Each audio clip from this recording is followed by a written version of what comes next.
Let's talk about how to use step 3 of the communication SOAP framework. And actually, it's just a SOAP framework, but we're focusing on communication this month to supersize and grow your business. Step 3 is A for action.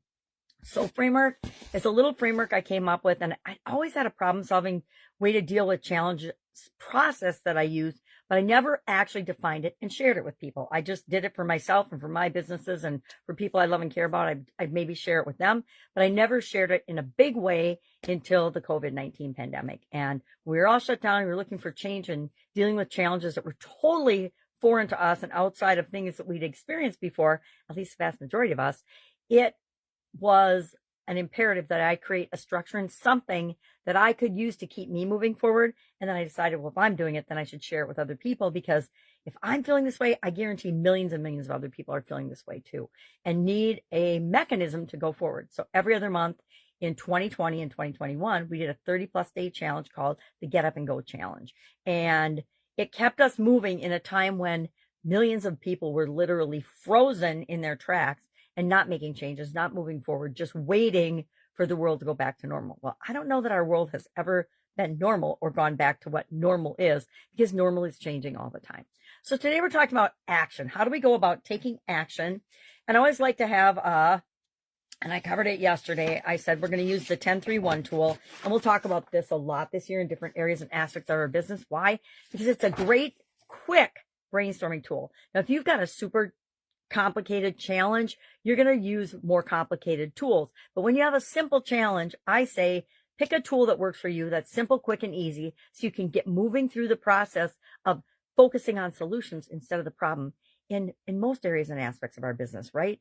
I don't know about you, but in my businesses, pretty much every single day, there's a challenge or a problem or a situation that comes up that requires quick decision making. It requires that we go through a simple 4-step process, or a simple 3-step or 5-step, or whatever you use for your business process that everybody understands, so that we have common language and common understanding, and we're solving problems in the same quick way together.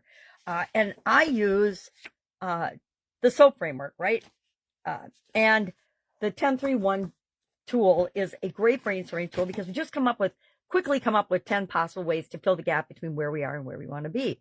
And I did those. I'm going to talk about how we can analyze that in a way that I would suggest that most business coaches will never teach you or will never share, because they think they have to be so smart and sophisticated, and they'll teach you all kinds of complicated tools that may or may not work for you. So I say, let's cut through all the BS and do what really works. So one of my favorite tools is what I call the head, heart, intuition tool for analyzing alternatives or options that we brainstormed yesterday and determining which one we're going to take action on. Not tomorrow, not in a week, not in 6 months after we do a whole bunch of study and analysis. We're going to do it now. We're going to do it today. We're going to take action on one of the items that we came up with yesterday. So I am working on, for business purposes, for supersizing your business with respect to communication, digital communication, and doing I guess I could say I'm going to do a rebrand and a revamping and a restructuring of how I do things online, because it is kind of a Frankenstein approach to how I do things online and how I show up digitally. I personally, as well as our businesses, some of them, I will admit our businesses are much more structured and professional than I personally am. And it's why I think I need to attack my personal digital situation and footprint first, and then we just audit on a regular basis the business ones, and then fix those along the way and make continuous improvement, because continuous improvement, not perfection, is what we're about. But the tool I want to share is this one, the head, heart, intuition tool. Why? Because most of the time when we're talking about business coaching and business analysis and business decisions, we focus on the intellectual, right? We focus on the objective. We focus on facts and figures. And I don't know about you, but I would say that in the last couple of decades, the one thing I've learned is that what's true and factual is flexible, right? And it's based on our perception and our experience of things. And so I think it's important.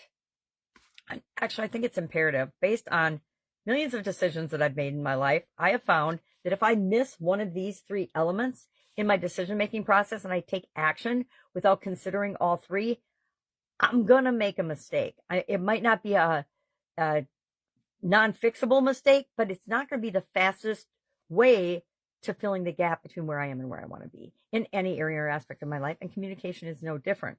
So I'll just give an example and I'll talk through it quickly because I've not done today's homework yet for the annual challenge.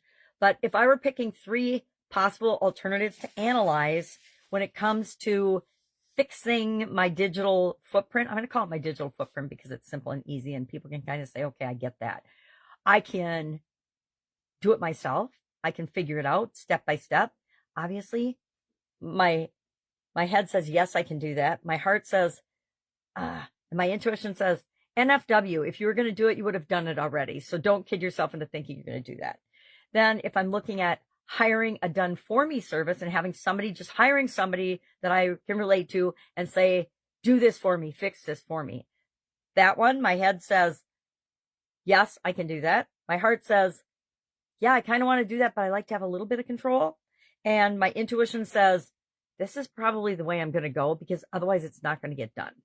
And why not have somebody who loves to do these things and is an expert at it do it for me? Now, there's, of course, a third approach that I would head, heart, and intuition on this, and that is some kind of a model where I either join a mastermind, which would take a long time in my mind, or a group, or take a course on how to do this and then do it myself, which, again, my intuition and my heart is saying, I've got other priorities that I want to spend my time and energy on, so maybe that's not the best choice for me. So what I do is I just have little grids like this, and I make a little grid like this on a little scrap of paper, and usually I like to document what I do so I can keep track of what works and what doesn't. So I will start a digital communication book, and I will keep track of the different things that I do to improve that, and then how I made that decision. So I can go back and I can revisit and I can continually learn and improve.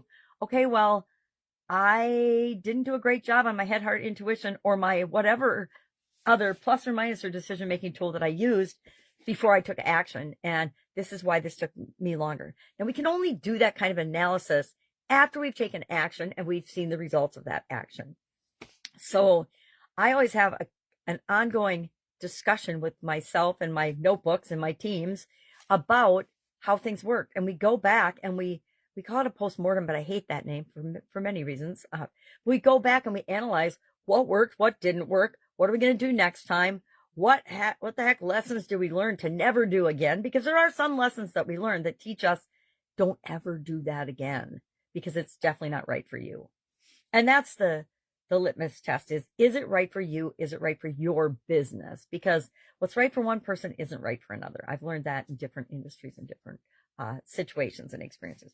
So that is it today. Today we're going to pick one option that we brainstormed yesterday, analyze it. Well, we're going to analyze and pick one, and then we're going to take action on it today. Right now, today, the quicker you can take action on it, the better, because it reinforces our decision and helps us to build momentum. And even if it's the wrong thing, we'll learn that pretty quickly and we'll just do something else, right? Do the next right thing. Anna from Frozen 2 sings a whole song about it. All right. That's it. Have a great day, and I'll, of course, be with you tomorrow. Bye.